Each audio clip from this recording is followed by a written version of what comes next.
Well, it's one of VP Harris's favorite things. Who doesn't love a yellow school bus, right? Can you raise your hand if you love a yellow school bus, right? She's so insincere. But is it all misplaced priorities? The White House spending $900 million on green energy buses while students fail at basic reading. That story is next.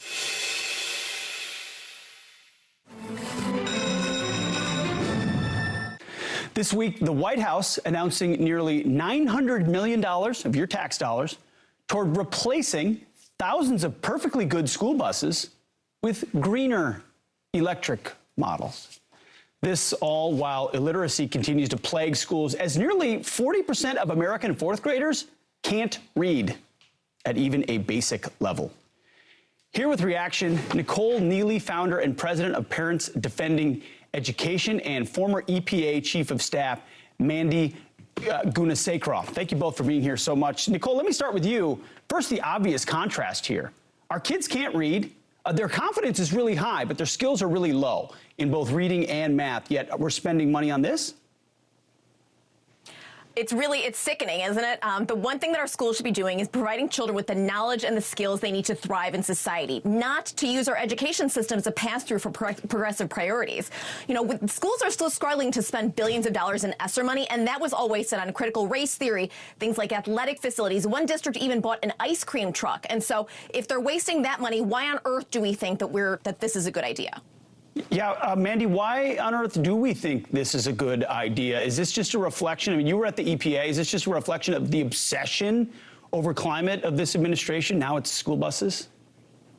Yeah, Pete, you hit the nail on the head. This is about doing favors for political activists instead of doing what's right for America's children or for the general public health and safety of this country. This investment into clean energy buses, as they call it, is an absolute waste and reflective of their misplaced priorities. There are other programs and there are other technologies out there that actually do much more in terms of reducing emissions. You have propane buses that you can buy 3 for the price of 1. You have a program called the Diesel Emissions Reduction Act that has been quite effective at reducing all manner of emissions, especially traditional pollutants, which is what you really care about when you're talking about children getting on buses, typically in an area where they are idling for some period. So this is just a gift to their donors that throws the health and the well-being of the American children under the bus in a very unfortunate way.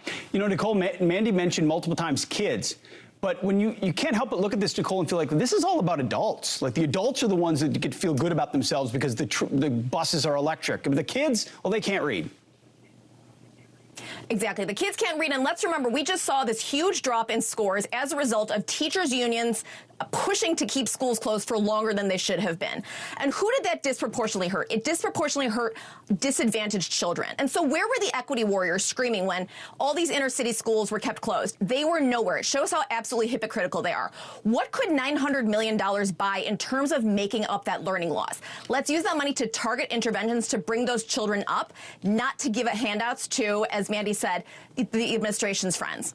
You know, Mandy, you were inside government. I mean, it's something like the Department of Education, not the department you were in, but you understand these departments. I mean, is it reformable to change priorities, or is it about time to just scrap something like the Department of Education?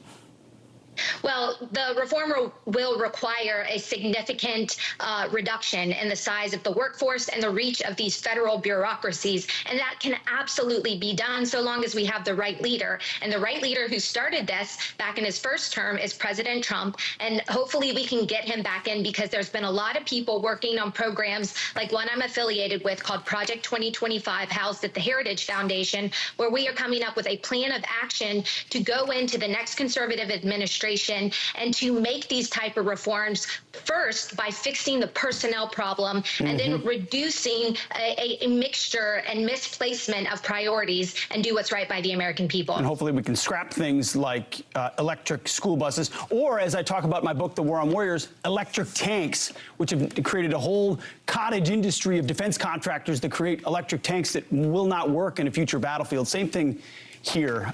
Nicole, Mandy, thank you so much, and for looking out for the kids, which is what we should be doing. Appreciate you.